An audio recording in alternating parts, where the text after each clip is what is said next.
Some major developments in a case Kentuckiana is watching closely, and not really just Kentuckiana. The nation has been paying attention to this. An arrest in the murder of Crystal Rogers. Shay McAlister, as you know, has been diligently working this case since it started. Shay's here to answer some of our questions, some of your questions.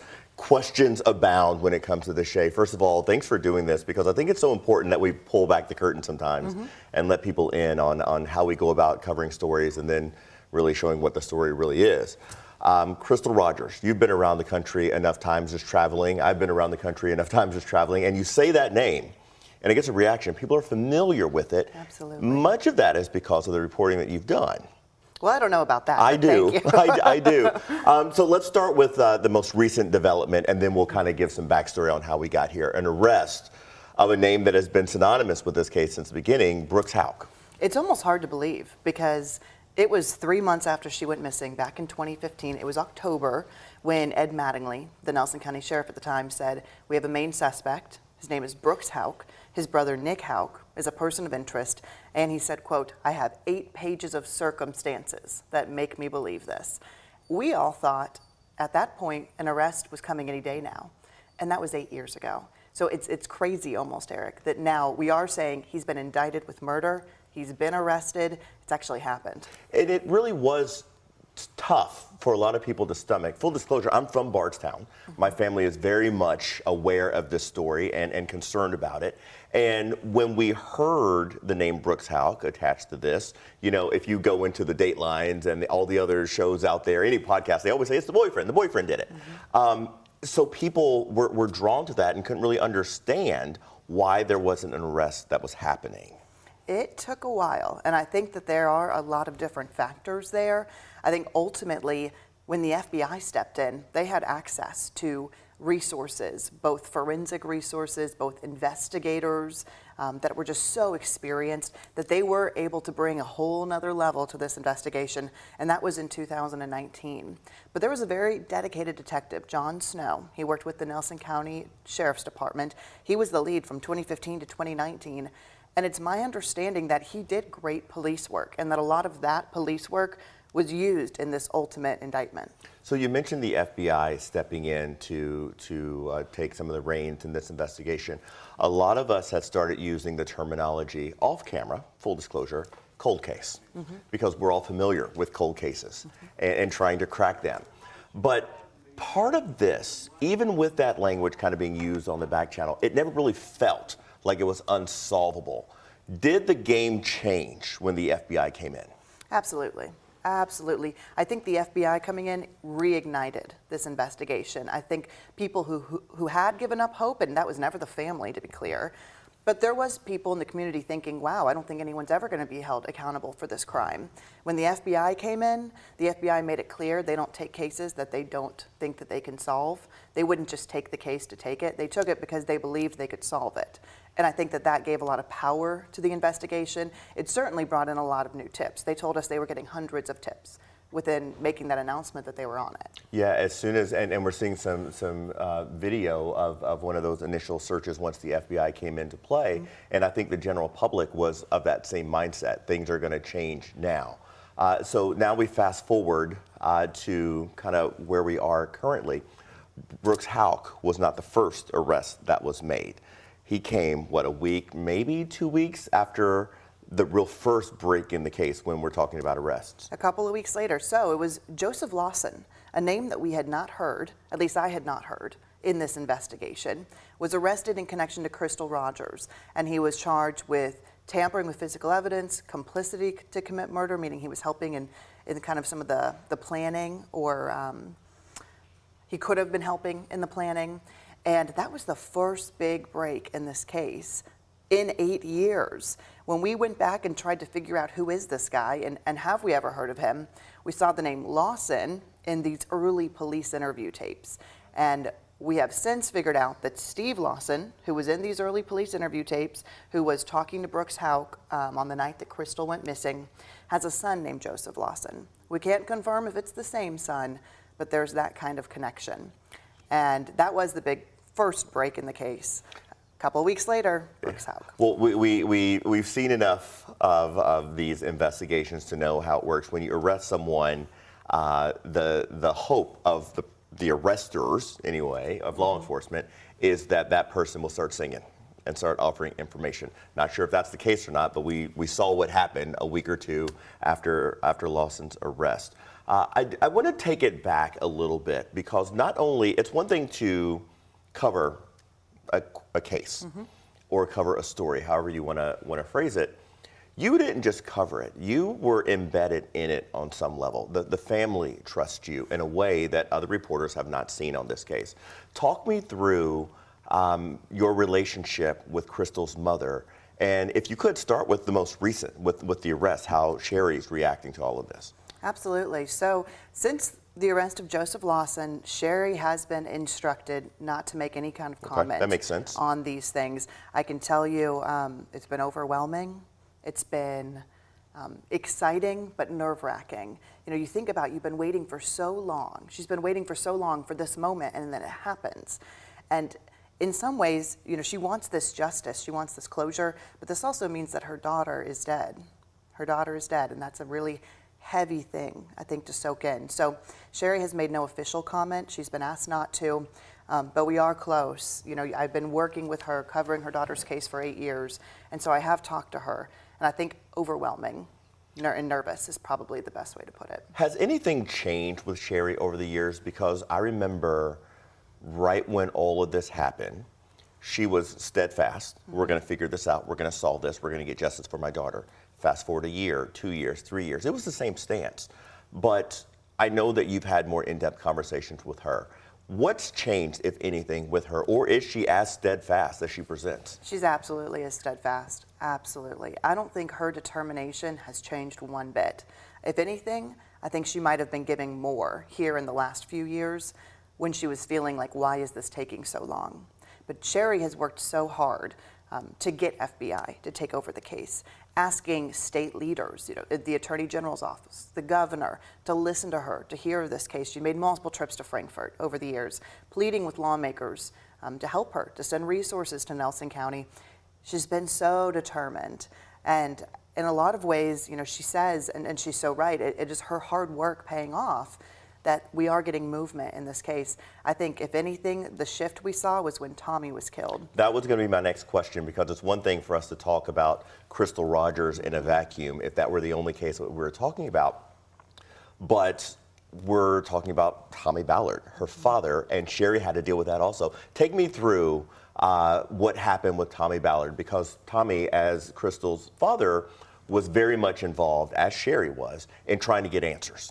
I think in some ways, Tommy was even more involved. Tommy was, while Sherry was taking care of Crystal's kids, Sherry was really focusing on some of the aftermath. And we're looking at the Netherlands here, actually. There's 4 unsolved cases in Bardstown.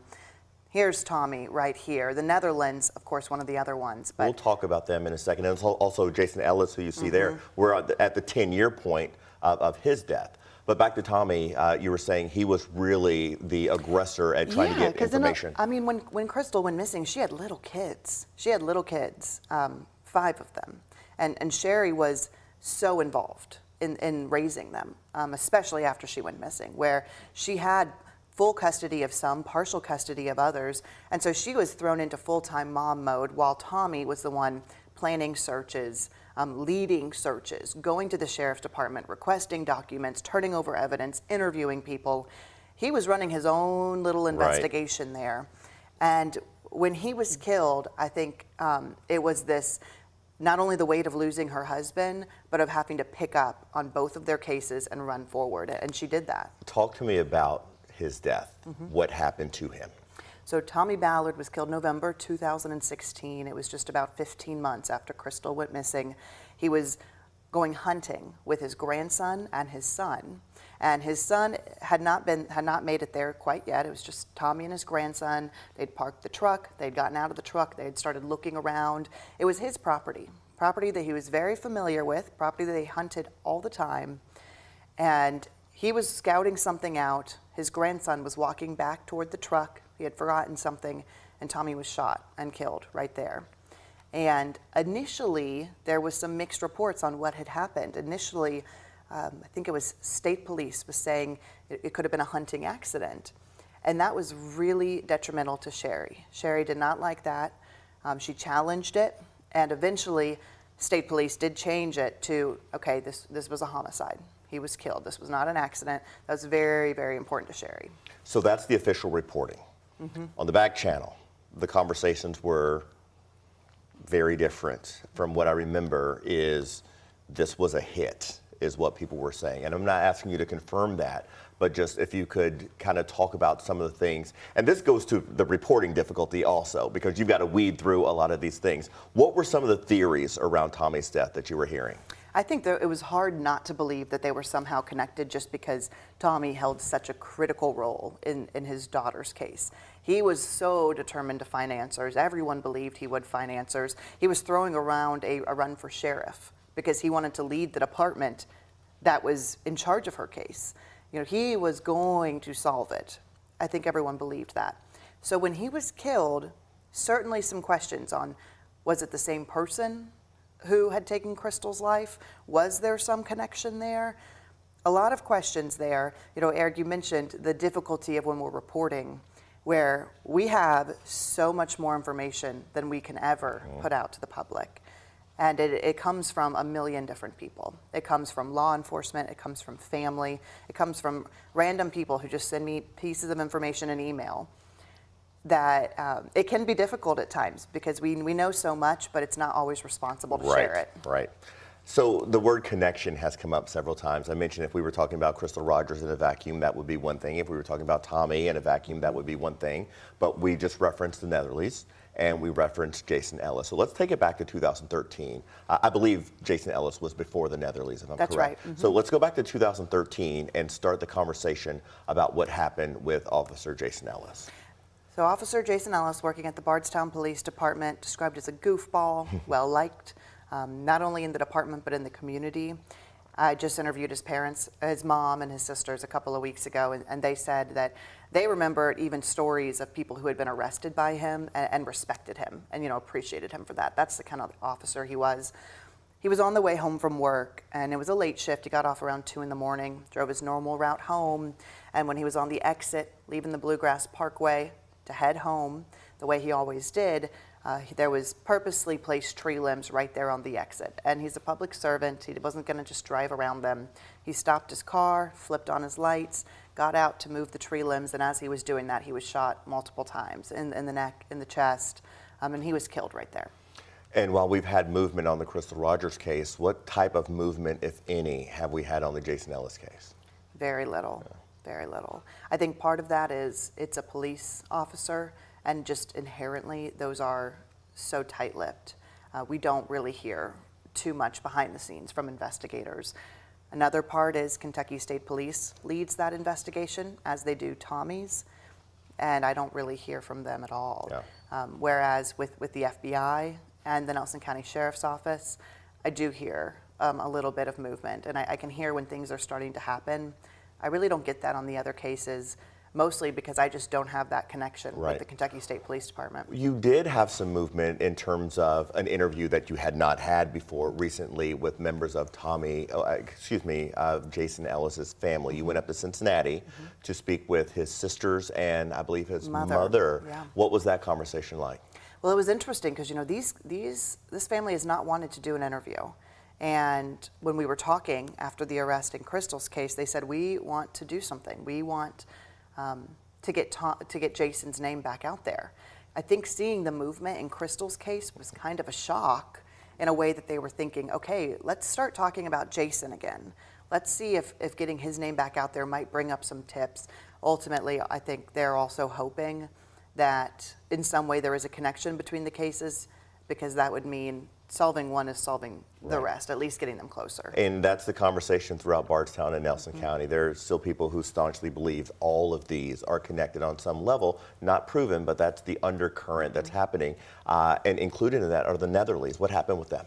So it's Kathy and Samantha, mother and daughter. Kathy was a special ed teacher. Samantha was a really smart high school student. And they came home from school that day, and somehow they were attacked in that house. They were tortured.